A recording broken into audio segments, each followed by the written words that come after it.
Hello students, welcome in your lecture of BBA 6th semester for marketing of services and earlier videos में हम लोगों ने unit 1 को wind up कर दिया है और यूनिट 1 में जो भी जिस भी टॉपिक से सबसे ज़्यादा क्वेश्चन पूछे गए हैं या मोस्टली क्वेश्चंस हर साल लगभग रिपीट हुए हैं उन सारे क्वेश्चंस को भी हम लोगों ने देख लिया है लास्ट वीडियो में सिलेबस के अकॉर्डिंग। तो अब हम now will move towards the unit second. अब सबसे पहले हम देखेंगे यूनिट सेकंड का हमारा सिलेबस क्या है और जो क्वेश्चंस पूछे गए हैं लास्ट ईयर्स में उन सिलेबस में किस टॉपिक को यूनिवर्सिटी ने मोस्टली कवर किया है, किस टॉपिक से ही क्वेश्चंस पूछे गए हैं, किस टॉपिक को क्वेश्चन अनटच्ड रहे हैं उसको हम लोग देखेंगे। तो यूनिट 2 का जो सिलेबस है वो है MIS in service marketing. MIS in service marketing मतलब कि हम कह सकते हैं कि मैनेजमेंट का जो इंफॉर्मेशन सिस्टम है उसको हम कैसे सर्विस मार्केटिंग में यूज़ करेंगे या कर रहे हैं उसके बारे में ये बेसिकली इस टॉपिक में बताया गया है कि जो इंफॉर्मेशन सिस्टम यानी IT tools, ICT information and communication technology या डिजिटलाइजेशन या कंप्यूटर का हम यूज़ जो भी कर रहे हैं, इंटरनेट, कंप्यूटर, वेबसाइट और एप्लीकेशन सॉफ्टवेयर्स, वो सारी चीज़ें अपनी सर्विसेज को प्रमोट करने के लिए या सर्विसेज में वो किस हद तक कारगर हैं हमारे लिए, तो उसको हम लोग MIS में वो सारी चीज़ें दी गई हैं सर्विस मार्केटिंग। ओके। और आ, फिर दूसरा टॉपिक है हमारा, दूसरा क्या सबसे इम्पोर्टेंट टॉपिक है कि मार्केट सेगमेंटेशन एंड पोजीशनिंग, यानी सेगमेंटेशन, पोजीशनिंग, और इसको हम लोग कहीं कहीं हम देखेंगे कि इसको STP के नाम से भी जानते हैं।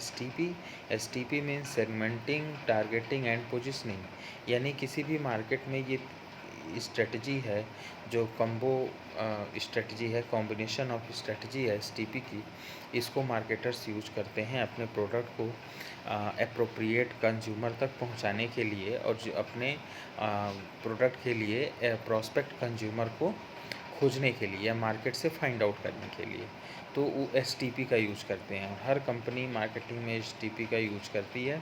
तो सर्विसेज में भी जैसे मार्केट सेगमेंटेशन, पोजीशनिंग है तो उसमें और उस यूज होगा ये सेगमेंटेशन, जो कि हमने फर्स्ट सेमेस्टर में आप लोगों को मार्केटिंग में जो सेगमेंटेशन पढ़ाया है या कंज्यूमर बिहेवियर में जो सेगमेंटेशन पढ़ा है वो उसी से रिलेटेड है यहाँ पे, और वो सेगमेंटेशन वही सेम है जो आपने फर्स्ट सेमेस्टर में पढ़ा है और कंज्यूमर बिहेवियर भी वही सेम है। बाइंग बिहेवियर प्रोसेस जो दूसरा टॉपिक है कि बिहेवियर ऑफ कंज्यूमर, इसमें बताना है आपको। और सर्विस मैनेजमेंट तीसरा टॉपिक है। तो मोस्टली क्वेश्चंस हमने जब स्टडी किया इस यूनिट को और पिछले साल के पेपर्स को देखा तो हमने देखा कि मोस्टली क्वेश्चंस जो है वो मार्केट सेगमेंटेशन, पोजीशनिंग से कुछ ज़्यादा आए हुए हैं। तो सबसे पहले हम इस टॉपिक को डिस्कस करते हैं कि जो हमारा शॉर्ट और लॉन्ग जो पूछे गए हैं 2-3 सालों में, वो इस टॉपिक से कौन कौन से क्वेश्चन कवर किए हैं। MIS से कोई क्वेश्चन नहीं आया तो MIS को हम लोग यहाँ पे उसी टॉपिक्स को देख रहे हैं जिस टॉपिक को से क्वेश्चंस हर साल रिपीट हो रहे हैं। तो अब पहला टॉपिक है मार्केट सेगमेंटेशन। अब मार्केट सेगमेंटेशन में जो 2 शॉर्ट क्वेश्चंस हमने देखा 17-18 में और 19 में मोर और लेस पूछा गया है इस टॉपिक से कि what are the basis for market segmentation, market segmentation का बेसिस क्या है, किस किस आधार पे किया जाता है, और व्हाट इज सेगमेंटेशन, सेगमेंटेशन क्या है इसको भी बताना है। लॉन्ग में पूछा गया है इन्हीं टॉपिक से जो क्वेश्चन उठा करके पूछा गया है, एक्सप्लेन व्हाट इज STP, अभी जिसकी हम लोगों ने बात कर रहे थे। STP यानी सेगमेंटेशन, टारगेटिंग एंड पोजीशनिंग, तो इसको एक्सप्लेन करना है, ये भी पूछा गया है। और what are the requirements for effective segmentation, मतलब सेगमेंटेशन तो हम कर रहे हैं लेकिन ये हमारा सेगमेंटेशन कितना इफ़ेक्टिव होगा या इफ़ेक्टिव सेगमेंटेशन करने के लिए हमें क्या क्या रिक्वायरमेंट्स होगी उसकी भी हम लोग बात करेंगे। तो हम इस यूनिट को 3 क्वेश्चंस में हमने 2 या 3 क्वेश्चंस में हम डिवाइड करेंगे। तो जो फर्स्ट क्वेश्चन हमारे सामने आ गया कि जो लॉन्ग कोड पूछा गया है कि सेगमेंटेशन क्या है और इसके रिक्वायरमेंट्स क्या हैं, बेसिस क्या हैं, ये क्वेश्चन बनता है हमारा। इस क्वेश्चन को हम लोग पढ़ते हैं तो ये पूरा इस टॉपिक से रिलेटेड शॉर्ट और लॉन्ग जो भी पूछा गया है ये इसमें पूरा का पूरा कवर हो जाएगा। और आपके एक शॉर्ट और लॉन्ग तो आपके एग्ज़ाम में फिक्स हो जाएंगे कि हाँ इसी में से आने हैं आपको एग्ज़ाम में। क्लियर? तो अब हम शुरू करते हैं कि सर्विस मार्केट सेगमेंटेशन है क्या। ठीक है, तो मार्केट सेगमेंटेशन क्या है? जो मार्केट प्रोडक्ट गुड्स के लिए होगा वही सर्विसेज के लिए, उसको उसी बेसिस पे सेगमेंट करेंगे मार्केट को। तो मार्केट सेगमेंटेशन बेसिकली मार्केट को डिवाइड करना है। और डिवाइड किस किस बेसिस पे करते हैं? डिवाइड कस्टमर के कैरेक्टरिस्टिक्स के बेसिस पे हम मार्केट को डिवाइड करते हैं। तो students just recall your first semester and what is segmentation. तो same definition would be here कि market segmentation has been defined by various authors in many ways. तो उनके डेफिनेशंस को हमने यहाँ पे रखा। बेसिकली मार्केट सेगमेंटेशन है क्या?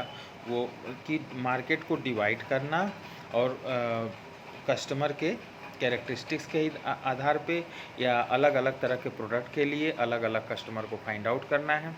तो अलग अलग प्रोडक्ट के कैरेक्टरिस्टिक्स को भी हम के आधार पे मार्केट को बांटेंगे। और तो यहाँ पे फिलिप कोटलर जो कि मार्केटिंग गुरु कहे जाते हैं, फिलिप कोटलर ने बताया कि market segmentation is the act of dividing a market into distinct group of buyer. अलग अलग बायर के समूहों को बांटना। वो माइट मेरिट सेपरेट प्रोडक्ट्स और मार्केटिंग स्ट्रेटजी। मतलब कि जो अपने कैरेक्टरिस्टिक्स के आधार पे मार्केट प्रोडक्ट को क्या करते हैं? सेपरेट करते हैं या सेपरेटली उनके लिए स्ट्रेटजी बनाते हैं। तो market segmentation basically dividing the market into distinct group. अलग अलग ग्रुप में मार्केट को बांटना और वो उन कस्टमर के ज़रूरतों और उनके कैरेक्टरिस्टिक्स के आधार पे अलग अलग ग्रुपों में हम बांटते हैं और उनके लिए अलग अलग स्ट्रेटजी अपनाते हैं। तो फिलिप कोटलर ने इसको डिफाइन किया ऐसे। तो बेसिकली मार्केट सेगमेंटेशन मार्केट को डिवाइड करना ही होता है।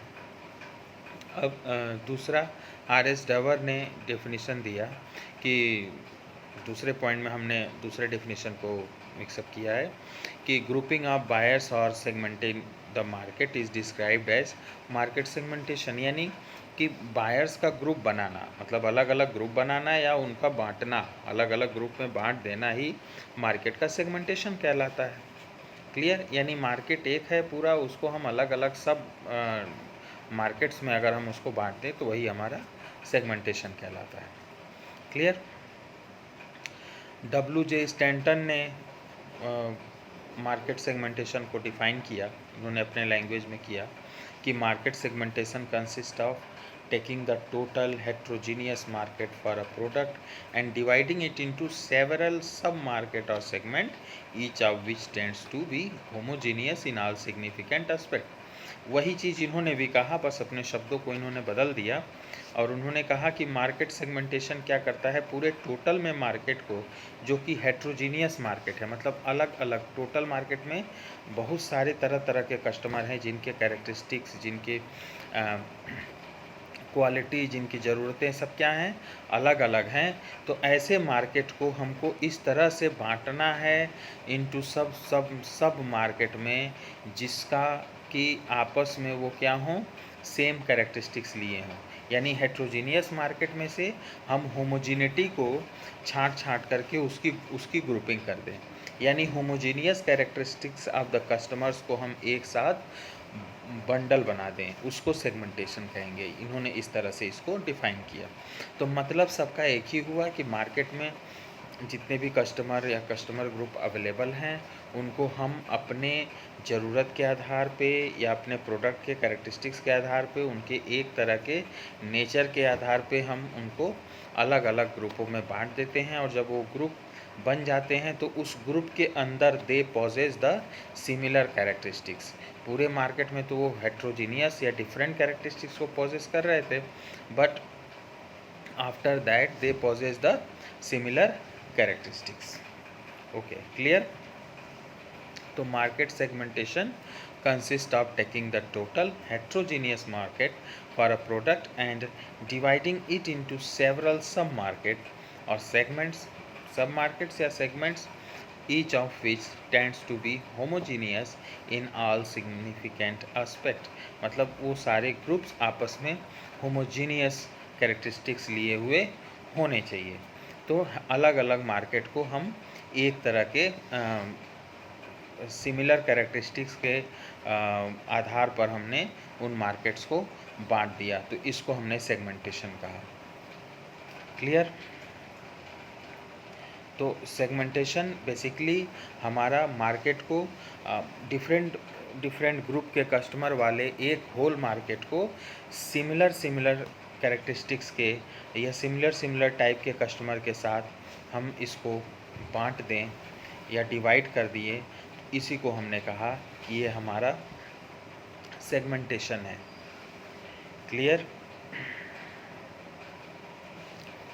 अब सेगमेंटेशन हमारा क्यों होता है या इसका क्या इम्पोर्टेंस है। तो जब भी हम कोई भी चीज़ पढ़ते हैं, कोई भी टॉपिक पढ़ते हैं, तो सबसे पहले हमको उसका एप्लीकेशन पता होना चाहिए। एज अ मैनेजर आपको उसका एप्लीकेशन अगर नहीं पता है तो जो भी चीज़ें आप पढ़ के जा रहे हैं, आप यहाँ पे जो भी सीखेंगे, आप आगे कल को कंपनी में जाएंगे तो वहाँ पे अगर आप को मैनेजमेंट से रिलेटेड जो भी आपने थ्योरी पढ़ा, एप्लीकेशन पढ़ा, उसका क्या यूज है प्रैक्टिकली, अगर वही नहीं जानेंगे तो आपके लिए कैसे काम करेंगे वहाँ पे, फिर इफ़ेक्टिव एम्प्लॉय आप प्रूफ नहीं हो पाएंगे। तो सम ऑफ द इम्पॉर्टेंट्स और बेनिफिट ऑफ मार्केट सेगमेंटेशन वहाँ पे डिस्कस किए हैं हमने 3-4 पॉइंट्स में नीचे। तो और पॉइंट्स में डिस्कस करने का फ़ायदा ये होता है कि आपको ईजिली ये सारी चीज़ें दिमाग में बैठ जाती हैं और आप इसको एग्ज़ाम में ईजिली लिख भी आते हैं। बहुत ज़्यादा इसको रटने की ज़रूरत नहीं पड़ती है, पॉइंट्स में रहता है तो हम इसको आसानी से पढ़ लेते हैं और याद भी हो जाता है। तो मार्केट सेगमेंटेशन पहला पॉइंट है कि satisfying consumers in a better way. हाँ, कंज्यूमर को बेटर वे में सेटिस्फाई करेगा, ये कह रहा है। क्यों? क्योंकि ये कंज्यूमर की एप्रोप्रिएट नीड को जानेगा, ये कंज्यूमर के इंडिविजुअल नीड्स को जानेगा, उनके कैरेक्टरिस्टिक्स को जानेगा, कंज्यूमर के नेचर को जानेगा, नेचर ऑफ डिमांड को जानेगा, तब जा कर के ये प्रोडक्ट सप्लाई करेगा। और जब कंज्यूमर के इंडिविजुअल नीड को जान करके हम प्रोडक्ट सप्लाई करेंगे तो डेफिनेटली कि हम कंज्यूमर को सेटिस्फाई करेंगे। क्लियर। तो कंज्यूमर सेटिस्फेक्शन बढ़ जाता है सेगमेंटेशन की वजह से। अगर सेगमेंटेशन हम नहीं करेंगे तो कंज्यूमर सेटिस्फेक्शन या कंज्यूमर तक रीचनेस हमारा नहीं होगा। पता चला कंज्यूमर किसी और इनकम ग्रुप का है या किसी और तरह के प्रोडक्ट को चाह रहा है और हम उसको किसी और तरह के प्रोडक्ट के लिए हम उसको परसुएट कर रहे हैं, तो कंज्यूमर खरीदेगा ही नहीं और उल्टा इरिटेट हो जाएगा, फिर हमारी कंपनी की गुडविल भी उसकी नज़र में ख़राब होगी। तो इस तरह से कंज्यूमर को बेटर सेटिस्फेक्शन के लिए सेगमेंटेशन ज़रूरी है। दूसरे पॉइंट को अगर हम देखें तो it provides various types of information, ठीक है, that are useful in product development, marketing research, evaluation of marketing activities and etcetera. यानी ये अलग अलग तरह का इन्फॉर्मेशन प्रोवाइड करेगा कि प्रोडक्ट का डेवलपमेंट होना चाहिए, प्रोडक्ट का इम्प्रूवमेंट होना चाहिए, मार्केट में जो रिसर्च हो रहा है उसके लिए भी ये हमें इंफॉर्मेशन प्रोवाइड करेगा।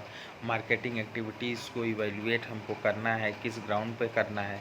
जब हमने कस्टमर को अलग अलग ग्राउंड पे, अलग अलग बेसिस पे बांट लिया है, अलग अलग कैरेक्टरिस्टिक्स के आधार पे, तो हमको उनका इवेल्युएशन भी आसान हो जाएगा। तो ये हमें बहुत सारी इन्फॉर्मेशन सेगमेंटेशन से हमें मिल जाएगा कि किस एरिया के किस तरह के कस्टमर ग्रुप हमारे पास हैं, उनको किस तरह से हम आगे उनके लिए किस तरह से स्ट्रेटजी बनाएंगे, आगे उनके लिए किस तरह के प्रोडक्ट को हम कैसे उन तक सप्लाई करेंगे। क्लियर। तो ये हमारा सेगमेंटेशन से ये भी बिल्कुल आसानी से हो जाएगा। Segmentation channelizes money and effort to the most potentially profitable segmentation. जब हम सेगमेंटेशन कर लिया, मान लीजिए हमने किसी बड़े मार्केट को जहाँ पे 10,000 कस्टमर थे, उसको हमने सेगमेंट किया, तो हमने 500-500 के 4 ग्रुप बनाए और हमने देखा बाकी के जो कस्टमर हैं 2000 के बाद जो 8000 हैं, वो हमारे प्रोडक्ट के लिए बिल्कुल भी इंटरेस्टेड नहीं। तो हम क्या करेंगे, अपना जो प्रोडक्ट का जो फोकस करेंगे, जो टारगेट करेंगे, वो इन्हीं 4 ग्रुप पे करेंगे जो हमारे लिए ज़्यादा इंटरेस्टेड है। तो वो हमारे लिए प्रॉस्पेक्ट हो सकते हैं और वो हमें ज़्यादा प्रॉफिट देंगे, बशर्ते कि हम उन 8000 कस्टमर को टारगेट करें जो कि हमारे सेगमेंटेशन में हमारे प्रोडक्ट के लिए वो इंटरेस्टेड नहीं थे। लेकिन इन 2000 पे हम टारगेट करेंगे तो हमारा कम एफ़र्ट लगेगा, हम उसको अपने एफ़र्ट को मिनिमाइज़ कर देंगे, क्योंकि हमें पता होगा कि हमें कहाँ जाना है, किसके पास जाना है, किस कस्टमर के पास जाना है। तो इससे हमारा एफ़र्ट भी मिनिमाइज़ हो जाएगा और हमारा टाइम और मनी भी हमारा चैनलाइज हो जाएगा और हम ज़्यादा से ज़्यादा, मतलब कम लागत में ही हम ज़्यादा से ज़्यादा प्रॉफिट भी अर्न कर पाएंगे। Okay.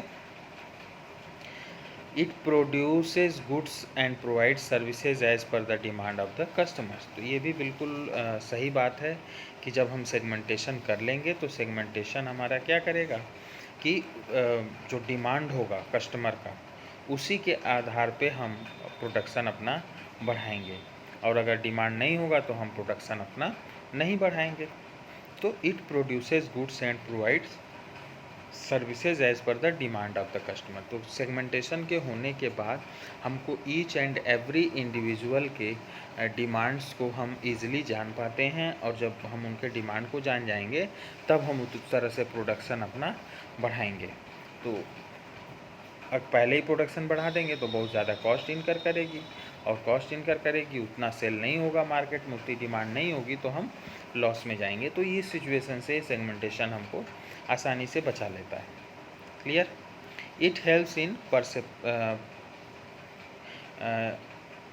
Preparation of effective and efficient marketing policy. वही बात जो अभी हमने पहले भी डिस्कस किया कि effective and efficient marketing policy क्या होती है। इफ़ेक्टिव और एफिशिएंट मार्केटिंग पॉलिसी वो होती है जो हम किसी भी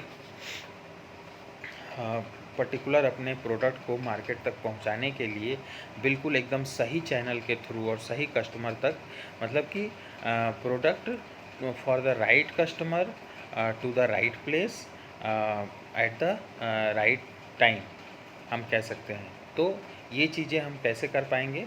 सेगमेंटेशन से ही कर पाएंगे। तो सेगमेंटेशन क्या है और ये क्यों इम्पॉर्टेंट है, इसको हम लोगों ने इस लेक्चर में देखा।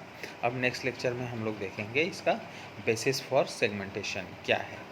ओके। तो अभी तक आप लोग इसको पढ़ें और इससे रिलेटेड जो पॉइंट्स हैं, डेफिनेशंस हैं, इसको आप लोग होमवर्क में करेंगे। Okay, thank you class.